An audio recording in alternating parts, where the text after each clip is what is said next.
Hello everyone, SirMonkeySuit or Zappy here, back again with Kuroko no Basket Season 1. We are on episode 23, and in the last episode it was the OVA, or episode 22.5, which obviously centered around Kisei and when he officially joined Teiko. And yeah, we got a really good look at all of the different prodigies, all the Generation of Miracles, and even got introduced to the other two as well, so that is like really nice to see. So yeah, now we've got all of them. We've been introduced to every single one of them, and yeah, I mean, when it comes to their games, it's going to be exciting, especially with, you know, I feel like Akashi, we still haven't really got a grasp on what he is really capable of yet, other than the fact that like it seems like he sees things, so he sees things that other people don't see. Like for example, he said that he discovered Kuroko's ability. You know what I mean? So it could be a thing of like he's just able to see things coming before they actually happen. You know what I mean? So yeah, we'll just have to wait and see whenever that is. It could be way down the line. You know, considering like I feel like the way that they just set everything up, it was like you went through all of the, you know, Generation of Miracles. It will end up being Akashi to be the last one. It just seems like that's the way that it's going, so you know that could be way off. But like Murasaki Bara, for example, like that's going to be an interesting one with him being a sort of, you know, like a defense machine. You know, like just blocking everything that, considering how tall he is as well, like that, like Kagami versus him, that's going to be an interesting one. Put it that way. But you know, again, that could be way off in the future. So.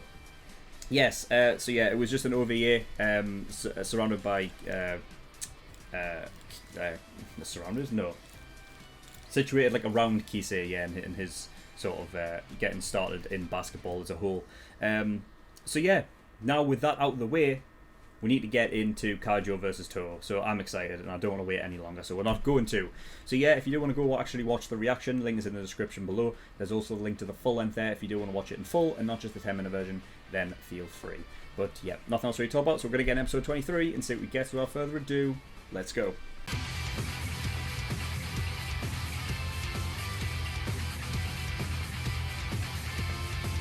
Okay, episode 23, and yeah, I mean, there wasn't truly a lot that I wrote down, you know, because, like, realistically, it was just an exciting episode to have, like, finally come around where, you know, you can, I mean, I've said this before, but being neutral in just watching a great match between two, not just two, actually, because at the end of the day, like, Kaijo is really... like, it's got some decent players in. Kasamatsu obviously stand out.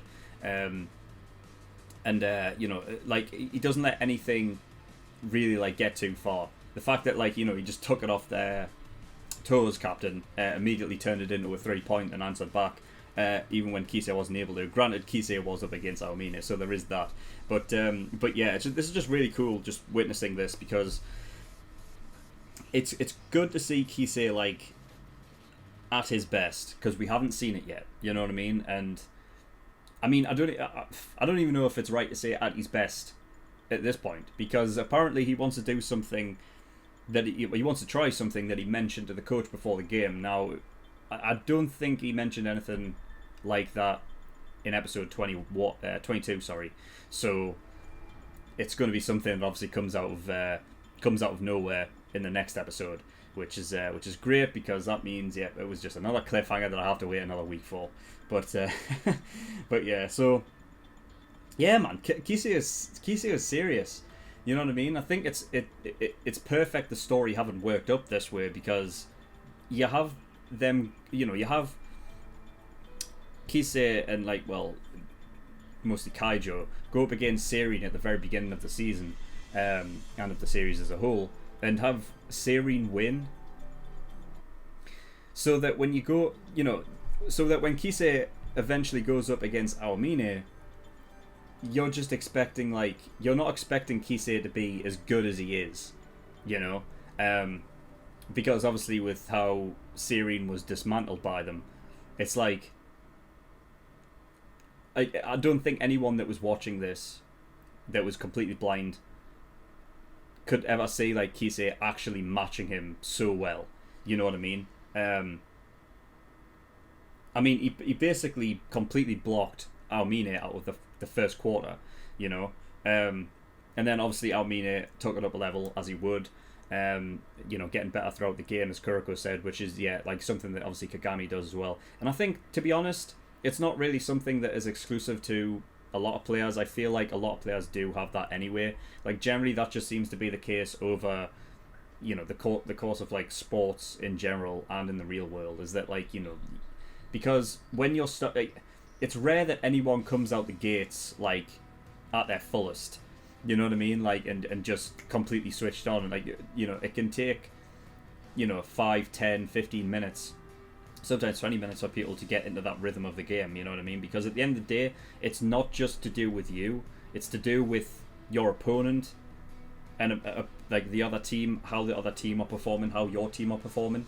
And once you get that rhythm of the game, you know, you generally can sort of get a lay of the land of what is happening, what players are doing, like individually and everything, and then therefore you can essentially instinctively, you know, have your own sort of game plan and how you're going to maneuver around on the court, or, you know, on the field or whatever. So yeah, it works across multiple different sports, like all sports, where it's just getting a lay of the land. So generally, most players, I would say, you know, obviously get better throughout the game. So yeah, so he switched it up a bit. Kisei is about to switch it up a bit with wanting to try something that he mentioned before. I don't know what that could be. Kasamatsu is talking about how Kisei, you know, it's not as simple as Kisei just copying somebody and that's it. Like, you know, when the glasses dude, the evil glasses guy, said that all he can do is copy, right? That's all he can do. So therefore, you'd never be able to beat Aomine, because at the most, even if Kisei was to be able to completely copy Aomine to a T, it's still Aomine. It's his, you know, natural. So, like, Kisei would only ever be able to match, never be able to outdo or beat Aomine. But obviously, Kasamatsu did come back, says that he copies and then makes it his own. So I wonder if that's what he, like, you know, because obviously after that little bit of dialogue, Kisei copied Kasamatsu's, you know, like, switch around and, you know, a quick 3-pointer. But, you know, and I was thinking, oh, is he going to switch it up and make it his own? But maybe it's a case of he has to try it first and then he can improve on it. So it could be a thing of, like, him doing it once and then making it his own afterwards, you know. Maybe that's, like, it is what he means. But yeah. So it's just really cool. Really cool seeing how, you know, Kisei is, and when he's, like, at his, you know, at his best, and not just, you know, taking it as it is, like when he was against Serene. So yeah, really, really cool. I still think in the end Toho is the one that's going to win. If there was ever a time where if there was ever a thing where Kaijo does win, I don't think if it's going to be strictly Kisei.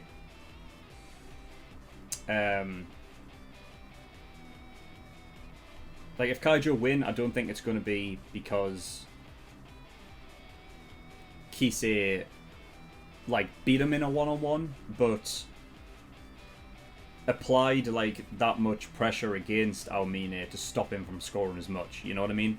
And then that regard, it ends up becoming, like, you know, what the other 4 members of each team do outside of them two. But the thing about that is, I'm not really sure if that's entirely true or that's going to happen, because they did clearly point out that this is like a match between the 2 aces, and that's what's going to decide it. But, you know, if Kisei is able to block out Aomine enough, then it could be enough for them to get him through. So it can be a case of, like, Kisei finally beat him, but it may have been a case that, like, you know, it's not like it's up in the air who's the better basketballer, you know what I mean? Like, it's still Aomine at the end, and Kaijo will go through. I don't know if that is going to be the case, though. You know, I feel like if Toho are going to win, then it's going to be down to a lot of what Aomine does. But if they lose, it's going to be the lack of what Aomine does, you know. So a lot of it just revolves around, you know, the aces anyway. And Momoi's still having an effect, of course. Again, I feel like her sort of, like, you know, the fact that she gets this information and dishes it out to the players and whatnot. You know what I mean? I feel like is sort of, I guess, undervalued.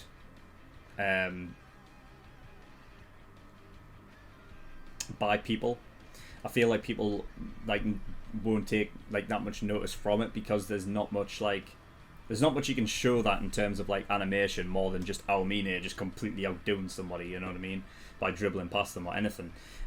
You know, but the fact is the fact of the matter is, because of her information, that's essentially what makes the other 4 members on that team so good, you know, because that means they can block out the other 4 members of the team. So she has a hell of an effect on the games, you know. So yeah, she's having an effect again. So yeah, I mean, I don't know if it's just a case of like, well, if people are aware that that's what she does, then clearly it's a case of like, you've just got to keep your practice away from her and like not let her anywhere near your school or anything like that, you know. Then she can't get a grasp of what's going on. But yeah, I mean, that's pretty much all I've got. It was interesting actually seeing Kisei that like was actually in a state of boredom, and because he was very similar to what Aomine is now, but since getting into basketball, he's not that way inclined. And it's interesting that it was Aomine that like is the one that turned that way, when it was originally Aomine the one that, like, you know, inspired Kisei to do, like, you know, to join in and do basketball, because what he saw was somebody that he might never be able to surpass, which means the excitement for trying to get to that point never goes away.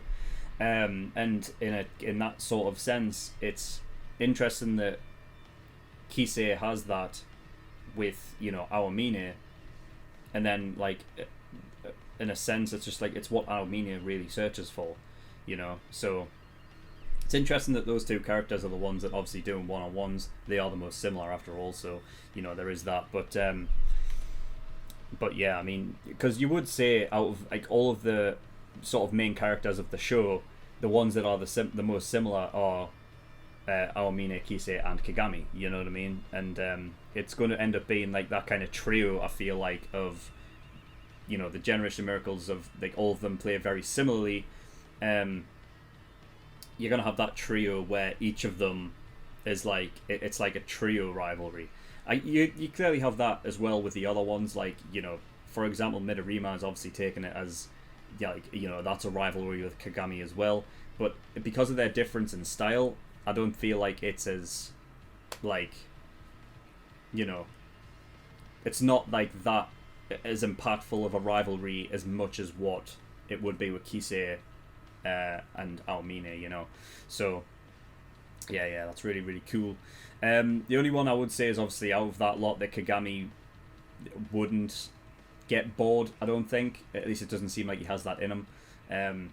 You know, so, you know, whatever. But yeah, really, really cool. I can't wait to get into the next couple episodes to see exactly where this goes and what Kisei is wanting to try. I guess it could be a case of like he's actually wanting to copy Aomine, because I remember like way back when, I'm sure that he stated that he could not copy the Generation of Miracles. I mean, if he could, he'd be insane. He'd be out, because then he would be able to do everything. I mean, he's known as the all-rounder, right? So if he was able to copy like Midorima, for example, like that would be because the thing is that if he can manage to copy like even one of them, it almost puts that character that he's copied like down, you know. I think more so like Midorima, like if he was able to do that, then Midorima would just be like, you know what I mean, like you like his thing would be gone, you know what I mean, because that's his thing, is scoring from anywhere. If you know, but I don't know, I don't think that's the case. If he is going to try and copy Aomine, then it would be like a skill that Aomine like tried against Kisei, right? And then Kisei gives it back to him.